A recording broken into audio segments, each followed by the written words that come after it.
सियावर रामचंद्र भगवान की, सियावर रामचंद्र भगवान की, पवन सुत हनुमान की, पवन सुत हनुमान की, वृंदावन बिहारी लाल की, वृंदावन बिहारी लाल की, भारत माता की, भारत माता की, सरयू मैया की, सरयू मैया की, वंदे वंदे वंदे। नमः पार्वती पतिये हर हर।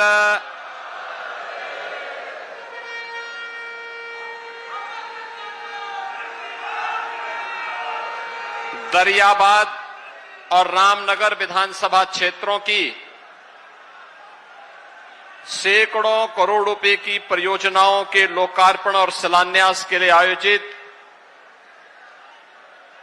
आज के समारोह में उपस्थित उत्तर प्रदेश सरकार में मंत्रिमंडल के मेरे सहयोगी प्रभारी मंत्री बाराबंकी श्री सुरेश राही जी,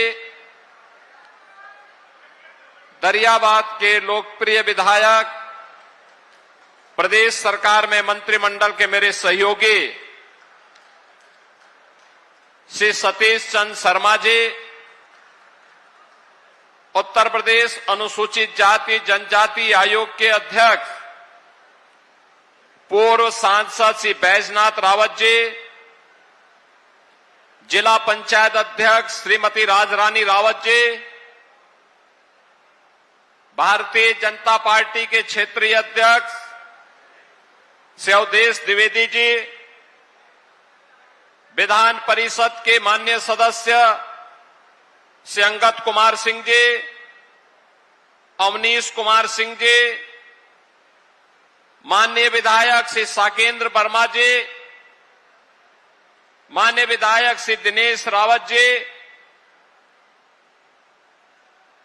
भारतीय जनता पार्टी के जिला के अध्यक्ष श्री राम सिंह वर्मा जी, पूर्व सांसद और भारतीय जनता पार्टी की प्रदेश की उपाध्यक्ष श्रीमती प्रियंका सिंह रावत जी, प्रदेश मंत्री श्री अवधेश श्रीवास्तव जी, पूर्व सदस्य विधान परिषद श्री हरि गोविंद सिंह जी, पूर्व विधायक श्री शरद अवस्थी जी, मंच पर उपस्थित श्री अरविंद मौर्य जी, शशांक कुसमेश जी, अम्बरीश रावत जी,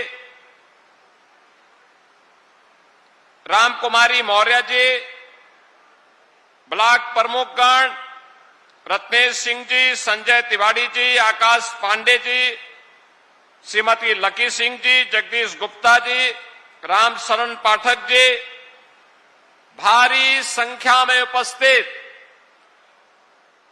दरियाबाद और रामनगर के मेरे सभी उपस्थित बहन और भाइयों, रामनगर और बाराबंकी की इस पावन धरा को, जो हजारों वर्षों की विरासत को अपने साथ समेटे हुए है, और उस विरासत के प्रतीक के रूप में लोधेश्वर महादेव का ये पावन मंदिर पारिजात का महाभारत कालीन अक्षय वट के रूप में पारिजात का वह वृक्ष, इसके साथ ही कुलेश्वर महादेव मंदिर, इन सभी स्मृतियों को हमारे साथ सजे हुए बाराबंकी की इस पावन धरा को, जिसे अभिसिंचित करती है मां सरयू और आदि गंगा के रूप में विख्यात गोमती नदी, इस पावन धरा को मैं कोटि कोटि नमन करते हुए आप सभी का अभिनंदन करता हूं। बहनों और भाइयों, कितनी समृद्ध भूमि है, विरासत के साथ साथ कितनी प्रतिभाशाली विभूतियों को देने वाली ये धरती है और स्वाधीनता आंदोलन की अलख जगाने में भी इस भूमि का क्या महत्व है। हम जब इसके इतिहास को पढ़ते हैं तो देखते हैं तो गौरव की अनुभूति होती है। संत कवि बैजनाथ, संत कवि चतुर्भुज दास, संत कवि जगजीवन दास के साथ ही रविदत्त मिश्र, श्री शंकर दयाल अवस्थी, पंडित महेश दत्त शुक्ल, गुरु प्रसाद सिंह मुंगेश समेत तमाम ऐसे साहित्यिक विभूतियों को भी इस धरा ने भारत के साहित्य आकाश में उपलब्ध करवाया है। बहन और भाइयों, देश की आजादी के लिए, देश की स्वाधीनता के लिए अपने रणबांकुरों के साथ बलिदान हुए राजा बलभद्र सिंह चहलारी की ये पावन धरा हमें सदैव राष्ट्र भक्ति के लिए, अपनी भारत माता के प्रति समर्पण का भाव पैदा करती है। तो यहां के युवाओं की प्रतिभा, कभी केडी सिंह बाबू की हॉकी के एक प्रतिभाशाली खिलाड़ी के रूप में उन्होंने उस टीम का प्रतिनिधित्व किया जिसने भारत को मेडल दिलाने का काम किया था। ओलंपिक में भारत के नेतृत्व की टीम को आगे बढ़ाने में योगदान दिया था। वह भी बाराबंकी की ही धरा में पैदा हुए थे। यही नहीं, फ्लाइट लेफ्टिनेंट शंकर दयाल वाजपेयी वायुसेना के एक वीर ने फ्लाइट लेफ्टिनेंट के रूप में उन्होंने अपनी सेवा देकर के अपने आप को बलिदान किया था देश की सीमाओं की सुरक्षा करने के लिए। आज मुझे ऐसी पावन धरा को नमन करने और यहां पर हमारे पदाधिकारी और जनप्रतिनिधियों के प्रयास से जो विकास की परियोजनाएं स्वीकृत हुई हैं, ऐसे लगभग 550 करोड़ रुपए की परियोजनाओं के लोकार्पण और शिलान्यास करने का सौभाग्य प्राप्त हो रहा है। मैं इसके लिए आप सभी को हृदय से बधाई देते हुए दरियाबाद के लोकप्रिय विधायक और प्रदेश सरकार के मंत्री श्री सतीश चंद्र शर्मा जी को, यहां के अपने एमएलसी और अन्य पदाधिकारियों का हृदय से अभिनंदन करता हूं। बहन और भाइयों, आज मुझे आकर के यहां पर सोमवार का दिन भी है और लोदेश्वर महादेव का दर्शन करके, बहुत पवित्र दर्शन और दिव्य दर्शन करके अंतःकरण को अत्यंत आनंद की अनुभूति हुई। कितना प्राचीन विरासत है, कितने सौभाग्यशाली हैं आप। इस जनपद में भगवान लोदेश्वर महादेव का आशीर्वाद प्राप्त होता है। अगल बगल के कई जनपदों के श्रद्धालु यहां आते हैं, लेकिन मंदिर जीर्ण शीर्ण स्थिति में, कोई पुरसा हाल नहीं। यह देश 1947 के पहले हम मान सकते थे गुलाम था, पराधीन था, लेकिन 1947 में देश की आजादी हुई थी। आजादी की वह लो बाराबंकी के लोदेश्वर महादेव के मंदिर तक भी पहुंचनी चाहिए थी, नहीं पहुंच पाई। आजादी के बाद वह लोग कब्रिस्तान की बाउंड्री वाल के लिए तो प्राप्त हुआ, लेकिन लोदेश्वर महादेव के मंदिर को नहीं प्राप्त हुआ। हॉकी के लिए जिन्होंने भारत के राष्ट्रीय खेल हॉकी के लिए पूरा जीवन समर्पित किया, ऐसे केडी सिंह बाबू के हवेली के लिए नहीं वह पैसा उपलब्ध हो पाया था। पारिजात के महाभारत कालीन उस वृक्ष के संरक्षण के लिए नहीं हो पाया था। आज मुझे बताते हुए गौरव की अनुभूति हो रही है।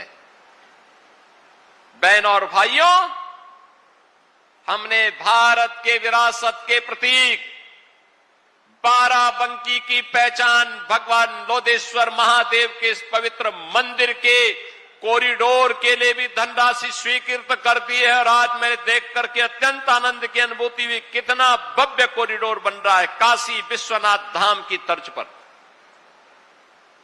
काशी विश्वनाथ धाम की तर्ज पर अब हमारे लोधेश्वर महादेव मंदिर का भी कॉरिडोर बनेगा और आने वाला हर श्रद्धालु, चाहे वह बाराबंकी का हो, अयोध्या का हो, बहराइच का हो, गोंडा का हो, सीतापुर, लखीमपुर, लखनऊ, उन्नाव, हरदोई, रायबरेली, अमेठी, फतेहपुर और पूरा बुंदेलखंड क्षेत्र भी आता है। जो भी आएगा अभिभूत होकर के जाएगा और बदले में आशीर्वाद और धन्यवाद आपको देकर के जाएगा।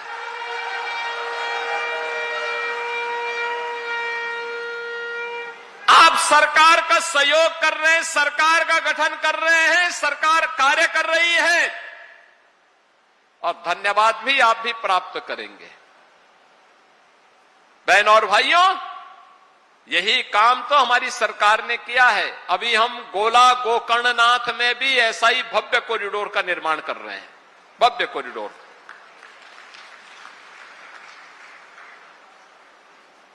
मां विंध्यवासिनी मंदिर मिर्जापुर में भी ऐसे ही भव्य कॉरिडोर का निर्माण हो गया है। काशी एक नव्य और दिव्य काशी के रूप में चमक गई है। आज से 9 वर्ष पहले कोई काशी जाता था, संकरी गलियों से जाना होता था, गंदगी रहती थी।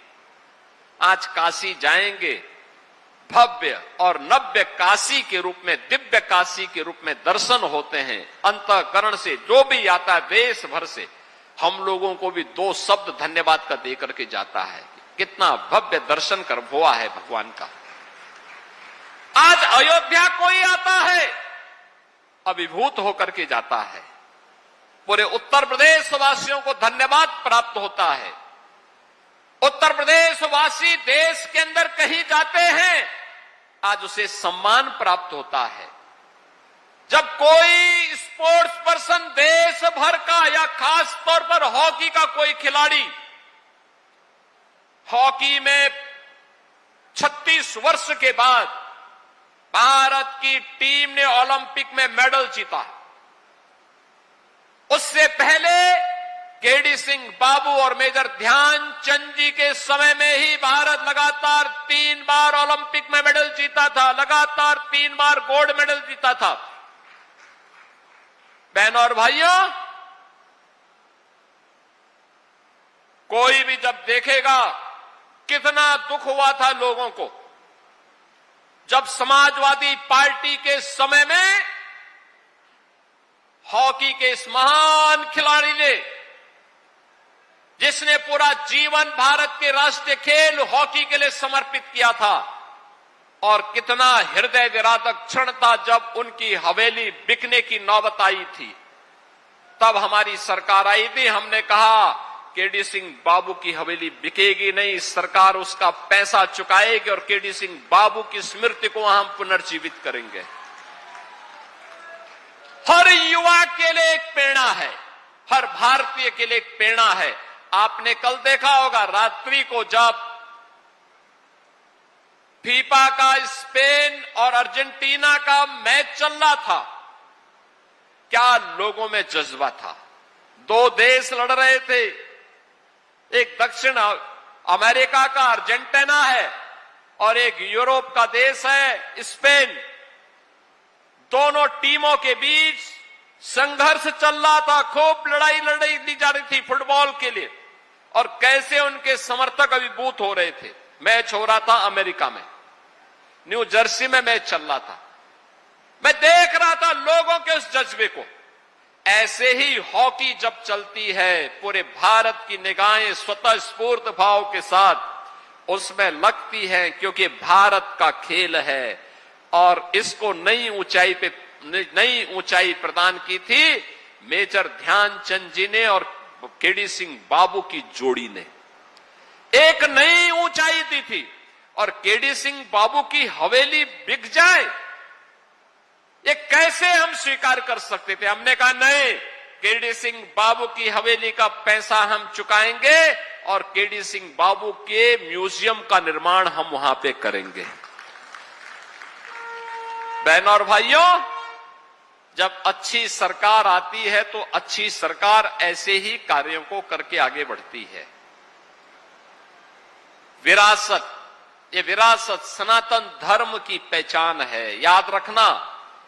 इसी विरासत के संरक्षण के लिए, सनातन मूल्यों की रक्षा करने के लिए, यहां पर जो मैं कह रहा था कि अलग अलग समय में अलग अलग महापुरुषों ने अपना योगदान दिया।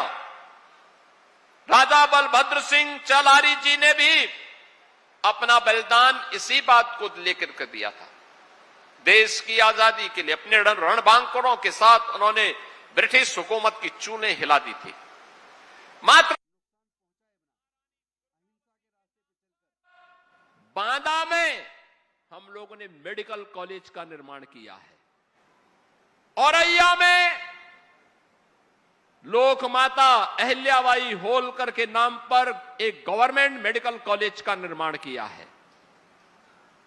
अयोध्या में इंटरनेशनल एयरपोर्ट महर्षि वाल्मीकि के नाम पर किया है। अयोध्या में रेन बसेरा ये निषाद राज के नाम पर किया है। यानी हर महापुरुष को, जिस भी महापुरुष ने देश के लिए योगदान किया है, सनातन के लिए अपना समर्पण किया है, हमारा दायित्व बनता है उनको सम्मान दें, उनके गौरव को, उनकी महिमा को वर्तमान पीढ़ी को अवगत कराएं और उन्हें इस बारे में अवगत कराएं कि सनातन की सुदृढ़ नींव पर ही हमारा उज्जवल भविष्य निर्भर करेगा। हमारा भविष्य इस पर निर्भर करेगा। सनातन सुरक्षित है, हम सब सुरक्षित हैं। और अगर सनातन के ऊपर कोई खतरा आएगा तो बहनों और भाइयों, ये खतरा कोई बच नहीं पाएगा।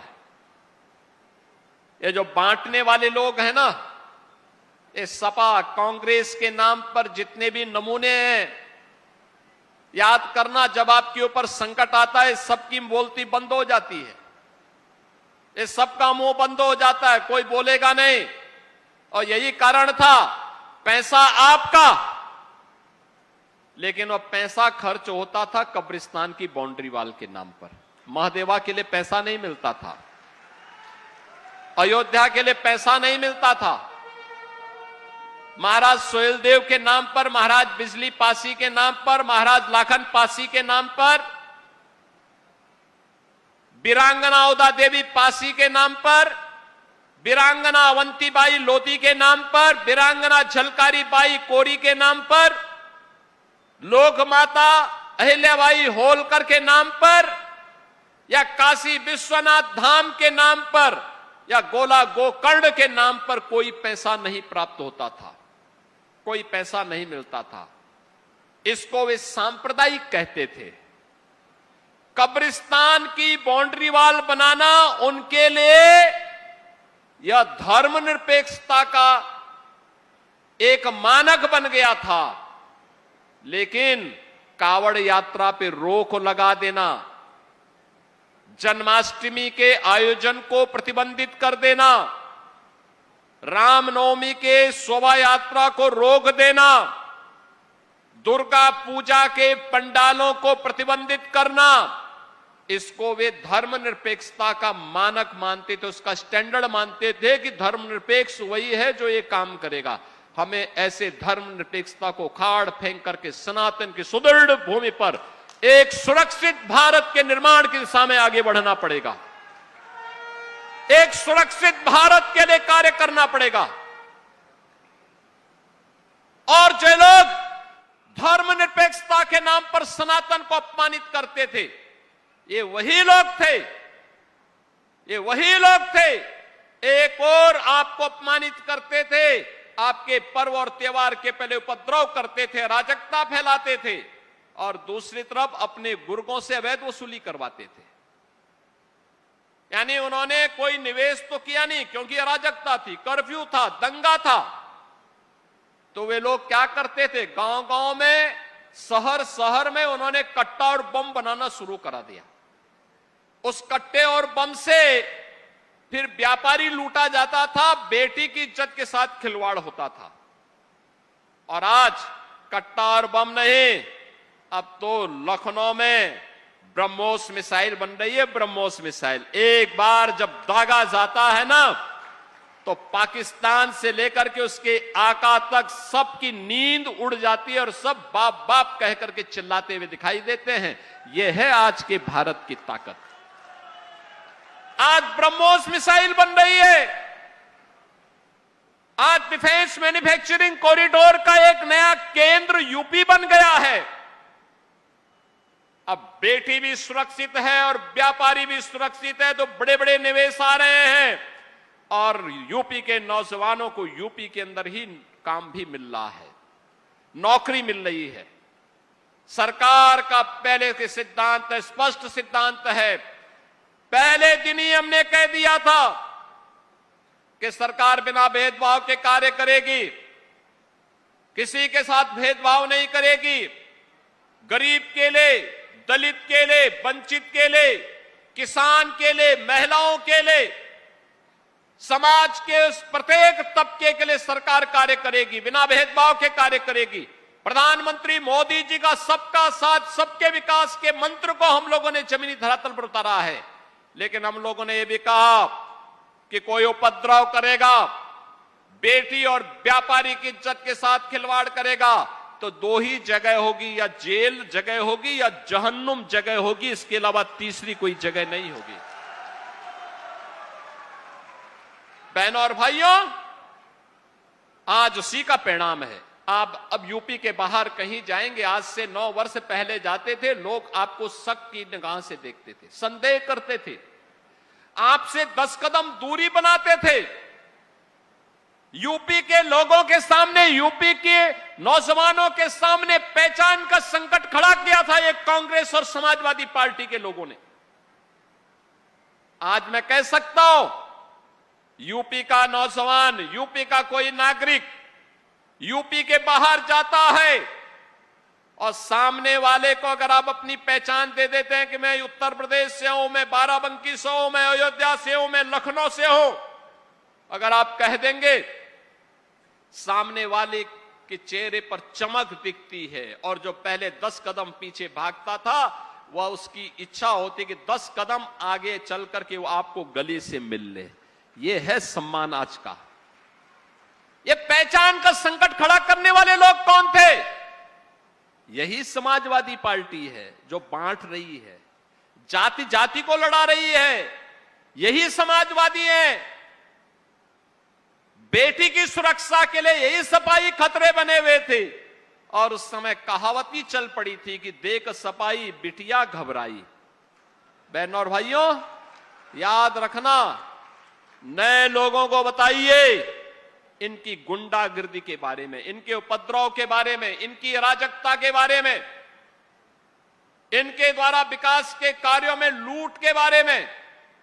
आप लखनऊ में जाते होंगे, ताज होटल के ठीक पीछे एक ऊंची खड़ी बिल्डिंग दिखाई देती है, उसको कहते हैं जेपीएनआईसी। ये जेपीएनआईसी ये देश के अंदर इमरजेंसी के खिलाफ आवाज को उठाने वाले, एक नया शंखनाद करने वाले लोकनायक जयप्रकाश जी के नाम पर बनी हुई है। समाजवादी पार्टी बना रही थी। उस बिल्डिंग की कीमत कितनी थी? 200 करोड़। खर्च हो गया 864 करोड़ और अभी भी अधूरी थी। अधूरी, पूरी नहीं हो पाई। ये लूट थी समाजवादी पार्टी की। पूर्वांचल एक्सप्रेसवे, पूर्वांचल एक्सप्रेसवे का निर्माण हमारी सरकार ने किया और एक्सप्रेसवे का शिलान्यास जब हमने किया उससे पहले समाजवादी पार्टी भी उसका शिलान्यास कर चुकी थी, लेकिन काम प्रारंभ नहीं किया। टेंडर उन्होंने अवार्ड कर दिए थे, आमंत्रित कर दिए थे। हमने जब उस समय इनका एस्टिमेट देखा तो था 11,200 करोड़ का, 15,200 करोड़ का। 6 महीने तक काम नहीं हुआ। मैंने पूछा वे कार्य क्यों नहीं हो रहा है? पता लगा कि साहब जमीन नहीं है। तो मैंने कहा भी जमीन लो। निरस्त किया, मैंने नए सिरे से काम शुरू कराया। जब 2 वर्ष के बाद जमीन आई, हमने फिर से शिलान्यास प्रधानमंत्री जी को बुला के शिलान्यास करवाया। पता लगा कि इसका टेंडर भी 15,200 करोड़ का आया है। मुझे कुछ शक हुआ, मैंने फिर कैंसिल करवाया और फिर नए सिरे से हमने एक साथ टेक्निकल और फाइनेंशियल बिड मंगवाई। आप आश्चर्य करेंगे, उसी एक्सप्रेसवे को जिसको समाजवादी पार्टी 15,200 करोड़ में बना रही थी, हमने 11,800 करोड़ रुपए में उस पूर्वांचल एक्सप्रेसवे को बना दिया। ये समाजवादियों का डकैती है। गोमती रिवर फ्रंट कुल एस्टिमेट आया था 167 करोड़ का, खर्च हो गया 1,700 करोड़ और तो भी अधूरा। अब मुझे बताओ, ये जो पैसा पे डकैती डाल रहे थे, पैसा क्या कोई सेफई घराने का पैसा है क्या? नहीं, ये पैसा आपका पैसा है। ये पैसा आपका पैसा है। कांग्रेस के समय में उनके बेईमानी और भ्रष्टाचार के खिलाफ एक प्रधानमंत्री तो यहां तक बोल लिए कि 100 रुपया बेचता हूं, नीचे केवल 15 रुपया जाता है, 85 रुपया से बेईमान खा जाते हैं। तो बेईमान कौन, किसका पैसा था वो? बहनों और भाइयों, चाहे वह समाजवादी पार्टी की डकैती हो या कांग्रेस की लूट, ये पैसा वही पैसा है जो आज किसी गरीब और किसी अनुसूचित जाति और पिछड़ी जाति के नौजवान को स्कॉलरशिप के रूप में मिल रहा है। किसी गरीब बेटी की शादी जिस पैसे से आज हो जा रही है, कन्या सुमंगला योजना के माध्यम से जो पैसा आज बेटियों को प्राप्त हो रहा है, टैबलेट के रूप में नौजवानों को एक टैबलेट उपलब्ध हो जा रहा है, अन्नदाता किसानों को किसान सम्मान निधि का लाभ मिल जा रहा है, किसी गरीब को सिर ढकने के लिए, छत के लिए प्रधानमंत्री आवास या मुख्यमंत्री आवास योजना का लाभ मिल जा रहा है।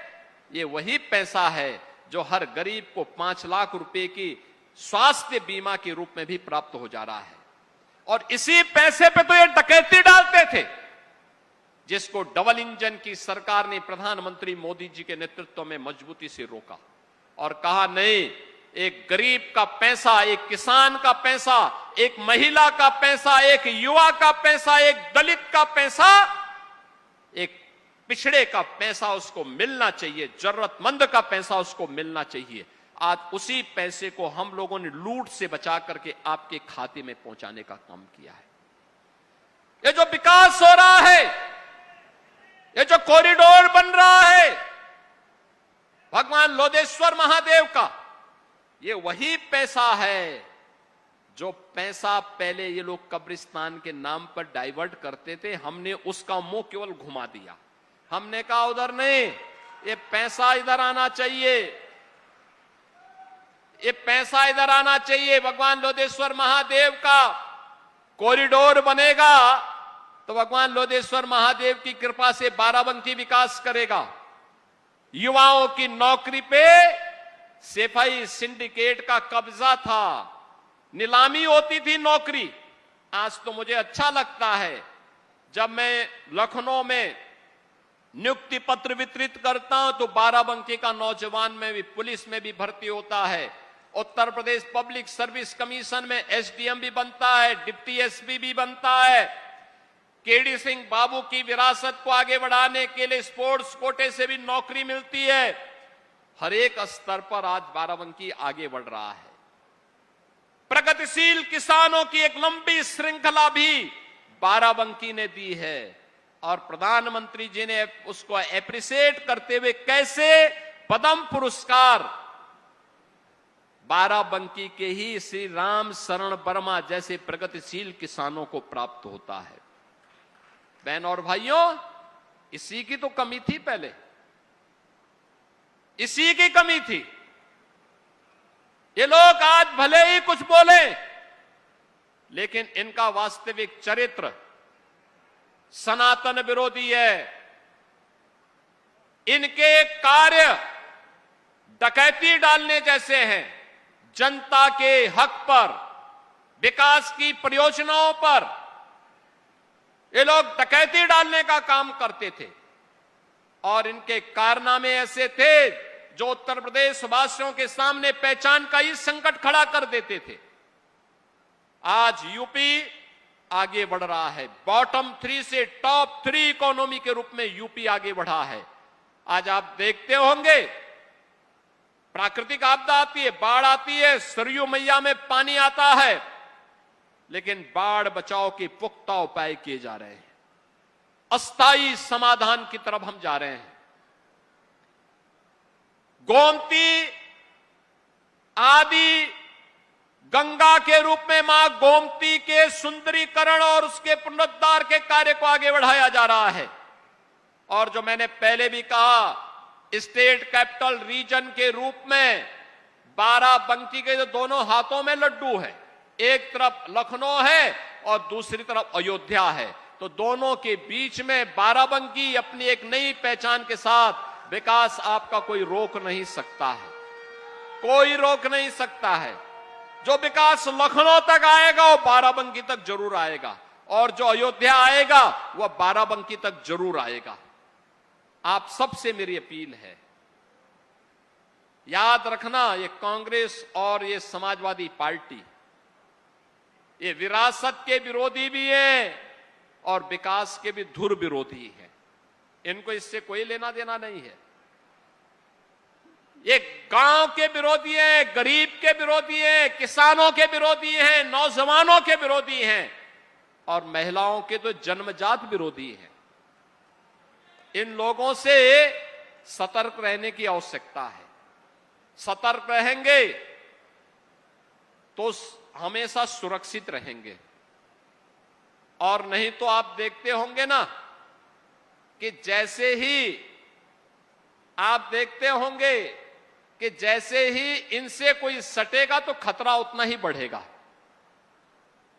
उनसे सावधान और सतर्क रह करके बाराबंकी के विकास की इस प्रक्रिया को, जैसे आज 550 करोड़ रुपए की एक नई सौगात के रूप में हम लोग, ये केवल 2 ही विधानसभा की बात कर रहा हूं मैं भी, इसमें कॉरिडोर वाला काम हमारा पहले से चल रहा है लगभग 100 करोड़ का। आज मैंने जिलाधिकारी बाराबंकी से भी कहा है कि जो सड़क लोधेश्वर महादेव के सामने से जा रहा है, थोड़ा इसको 4 लेन का कर देने की आवश्यकता है। 2 लेन से थोड़ा 4 लेन हो जाए। जो गेट है, इस गेट को और भव्य बनाने की आवश्यकता है। प्रस्ताव भेजें, पैसा हम देंगे। पैसे की कमी नहीं आज, अब पैसे की कमी नहीं है। विकास के लिए पैसे की कमी नहीं, जनता जनार्दन के लिए, युवाओं के लिए, महिलाओं के लिए, अन्नदाता किसानों के लिए, गरीबों के उत्थान के लिए कोई पैसे की कमी नहीं। हर कार्य जनता को समर्पित है और उसी समर्पण भाव के साथ आज हम सब आए हैं आपके बीच में कहने के लिए। आपने यहां पर दरियाबाद से सतीश चंद्र शर्मा जी को चुनाव जिता करके भेजा। विकास तेजी के साथ कर रहे हैं, वे यहां तो कर ही रहे हैं, लेकिन साथ साथ अन्य जनपदों में जाकर के कार्य भी कर रहे हैं। आपने देखा होगा पहले क्या होता था, एक समाजवादी पार्टी के समय में गरीब का राशन सब चट कर जाते थे।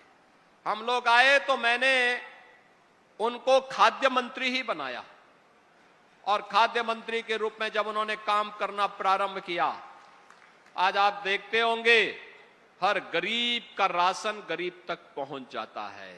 और अगर कहीं कोई धांधली कर रहा है तो लखनऊ की स्क्रीन में हमें सामने आ जाता है कहां चोरी कर रहा है, हम तत्काल कार्रवाई कर देते हैं। तो समाजवादी पार्टी को डकैती डालने की छूट देने की बजाय ईमानदार लोगों को चुन करके भेजेंगे तो लाभ ही लाभ है, फायदा ही फायदा है, गरीब का भी लाभ है। अब गरीब में तो सभी लोग आ जाते हैं, दलित, वंचित, पिछड़े, हर गरीब आ जाता, महिला, सब निराश्रित सभी लोग आ जाते हैं। आप याद करिए, पहले समाजवादी पार्टी और कांग्रेस के समय में पेंशन का पैसा, पेंशन गरीब को नहीं मिलता था, या छात्रों को छात्रवृत्ति नहीं मिलती थी, और मिलती थी तो उसमें भी कट ली जाती थी, यानी उसमें भी घूसखोरी होती थी। आज तो हमने तय किया है कि 12,000 रुपए सालाना वृद्धजनों को, निराश्रित महिलाओं को, दिव्यांगजनों को पेंशन देंगे। हम लोग लखनऊ में बटन दबाते हैं, 1,06,00,000 से अधिक इन सभी परिवारों को 12,000 रुपए सालाना पेंशन उनके अकाउंट में चला जाता। कोई कट नहीं ले सकता, कोई घूसखोरी नहीं कर सकता। छात्र की छात्रवृत्ति उसके अकाउंट में जाती है, कोई बीच में घुसखोरी नहीं कर सकता है। तो अच्छे लोगों को चुनेंगे तो फायदे में रहेंगे। रामनगर में भी अगर बीजेपी का कमल खिला होता तो रामनगर भी विकास की बुलंदियों को छू रहा होता, लेकिन यहां के लोगों को फुर्सत ही नहीं, उन लोगों को जिनको चुन करके भेजा आप लोगों ने 22 में या 24 में, उनको तो फुर्सत ही नहीं होती है, फुर्सत ही नहीं है विकास के बारे में चर्चा करने के लिए। एक भी बार विकास की किसी योजना का प्रस्ताव उन्होंने नहीं दिया, एक भी प्रस्ताव नहीं दिया, क्योंकि फुर्सत नहीं है, विकास उनके एजेंडे में नहीं है। विकास उनके एजेंडे में होता तो रामनगर पिछड़ता नहीं, ये भी तेजी के साथ आगे बढ़ता। बाराबंकी में ढेर सारे कार्यक्रम हो सकते थे, लेकिन जिनको 24 में आपने जिता करके भेजा उनको फुर्सत ही नहीं है कि इसके बारे में सोच सके। और इसलिए बहनों और भाइयों, अच्छे लोगों को चुनेंगे तो वर्तमान तो ठीक करेंगे ही करेंगे, उज्जवल भविष्य की आधारशिला को भी वे सुदृढ़ करेंगे। और यह केवल और केवल भारतीय जनता पार्टी का कमल ही करा सकता है। मुझे बहुत अच्छा लगा आज भगवान लोदेश्वर महादेव की पूजा करते समय, वहां पर भगवान लोदेश्वर महादेव को मुझे बहुत सुंदर कमल चढ़ाने का अवसर प्राप्त हुआ। यानी इसका मतलब कमल के फूल को भगवान लोदेश्वर महादेव का आशीर्वाद प्राप्त हो गया। आप सब इन लोगों को आशीर्वाद दीजिए, मजबूती के साथ आगे बढ़िए। आपको मैं आश्वस्त करने के लिए आया हूं कि बहनों और भाइयों, विकास के नाम पर कोई आपको छल नहीं सकता है, और विकास की जो योजना बाराबंकी की आएगी उसको हम आगे बढ़ाने का कार्य करेंगे। आपको इन सभी 550 करोड़ रुपए की परियोजनाओं के लिए मैं हृदय से बधाई देता हूं, अपनी शुभकामनाएं देते हुए अपनी वाणी को विराम देता हूं। धन्यवाद। जय हिंद, जय जय श्री राम। बहुत बहुत धन्यवाद माननीय, आपके प्रेरणादायी मार्गदर्शन के लिए। और अब जिला बाराबंकी की ओर से तो सीएम योगी आदित्यनाथ को आप सुन रहे थे। चलिए खबरों में